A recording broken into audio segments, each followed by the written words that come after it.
السلام علیکم، ایک بار پھر سے حاضر ہیں. میں ہوں آپ کو host Imad and we are back with another wonderful podcast of UMT TV. آج کا ہمارا پوڈ کاسٹ بہت ہی یونیک ہوگا in terms of its entirety and because ہم آج بات کریں گے یوتھ کی، ہم بات کریں گے ڈیزاسٹر مینجمنٹ سسٹم کی، ہم بات کریں گے کمیونٹی سروسز کی.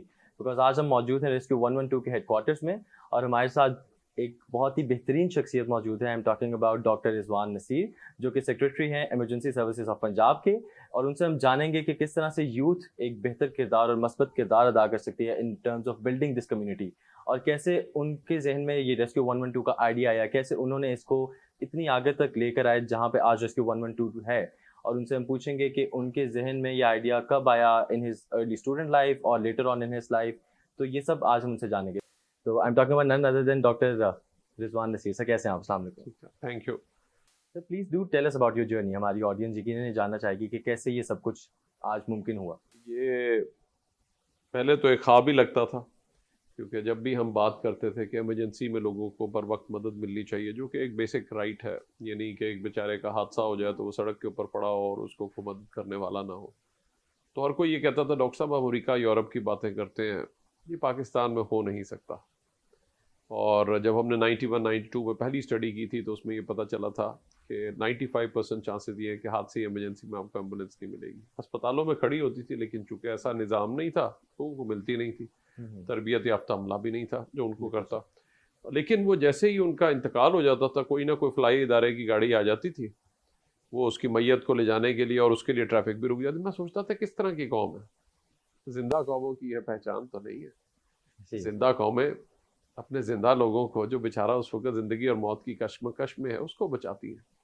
تو اس کو مد نظر رکھتے ہوئے ہم نے کوشش شروع کی اور ہر فلاحی مختلف آرگنائزیشنز کے پاس گیا، چاہے وہ میری حکومت کی تھی یا دوسری، اور ان سب کو میں نے کہا کہ ایک سسٹم اور ایک نظام کو ہم بنائیں تاکہ اس کے ذریعے ہم لوگوں کی فوراً بوقت مدد کر سکیں.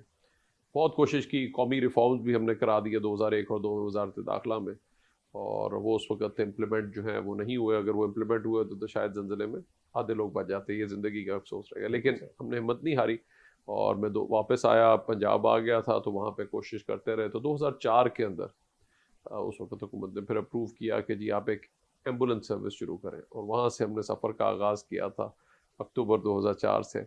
اور 14 ایمبولینسز سے اور 6 ریسکیو اسٹیشن تھے. آج ریسکیو 1112 پورے جنوبی ایشیا کی اس وقت لیڈنگ ایمرجنسی سروس ہے، اور اقوام متحدہ سے سرٹیفائی ہونے والی سرچ اینڈ ریسکیو کی پہلی ٹیم ہے پورے جنوبی ایشیا کے اندر، جو ہماری ایمرجنسی سروس اکیڈمی کی ٹیم ہے. اور وہ آج سارے پروونسز جو ہیں صوبوں کو بھی ٹرین کر رہی ہے اور جنوبی ایشیا کے دوسرے ممالک کو بھی ٹرین کر رہی ہے.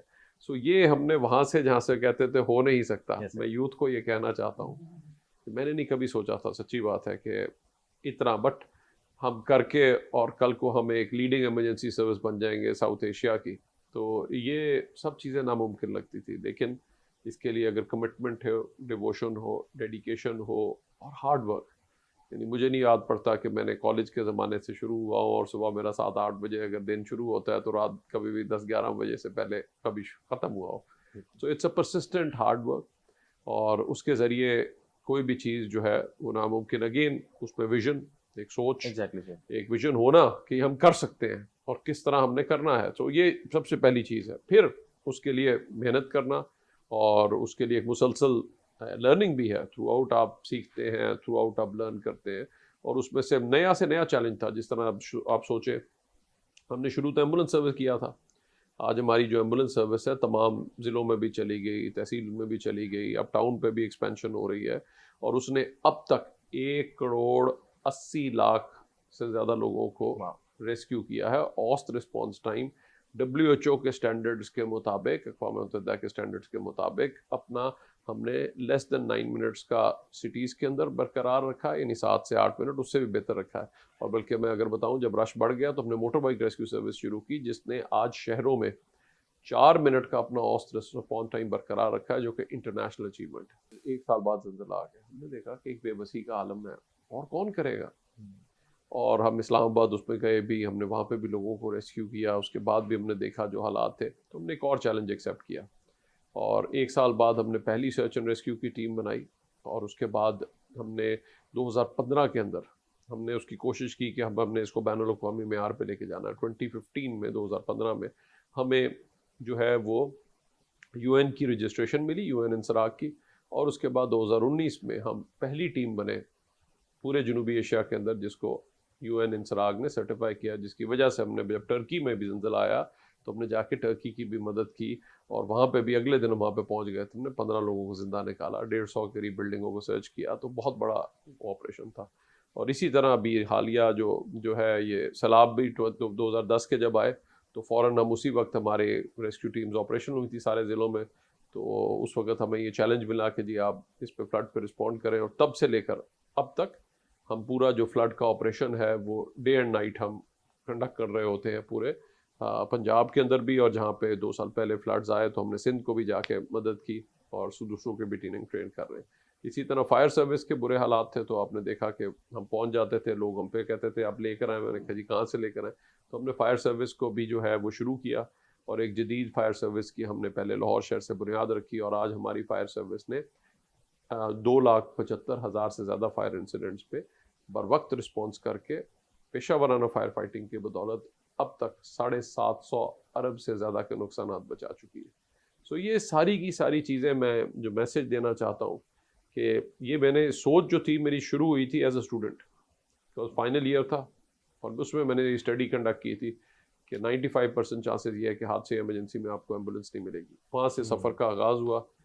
میں جہاں جاتا تھا دنیا کے اندر ٹریننگ کرنے اپنی ایجوکیشن کے لیے, تو وہاں پہ میں ان کے سسٹمز کو اسٹڈی کرتا تھا, اور پھر اپنے پاکستان کے حالات کو دیکھتے ہوئے کہ ہم نے ریسکیو 1122 کا ماڈل جو ہے بنایا. اور 1122 بھی نمبر بتاتا چلوں, جہاں پہ یو ایس اے میں 911 ہے, یو کے میں 999 ہے. یہ اس زمانے میں تھا جب ڈائل فون آیا تھا. یورپ کا نمبر 112 ہے. تو پاکستان ٹیلی کمیونیکیشن اتھارٹی کے بعد ایک ایزی ٹو ریممبر نمبر چاہیے تھا جو پہلے 2 ڈیجٹس ہو, ڈائل کرنے میں بھی آسانی ہو. تو اس لیے ہم نے پھر ایمرجنسی نمبر پاکستان کا پاکستان ٹیلی کمیونیکیشن اتھارٹی کے ساتھ مل کے 1122 دیا, جو آج سارے صوبوں میں پنجاب کے بعد اس وقت فنکشنل ہے, اور وہاں پہ اب لوگ اور دوسرے صوبے بھی نظام بنا رہے ہیں تاکہ ہر پاکستانی کو یہ احساس تحفظ ہو کہ دن ہو چاہے رات, آندھی ہو چاہے طوفان, زلزلہ ہو چاہے آگ, کی مدد کے لیے کوئی نہ کوئی ادارہ حاضر ہو.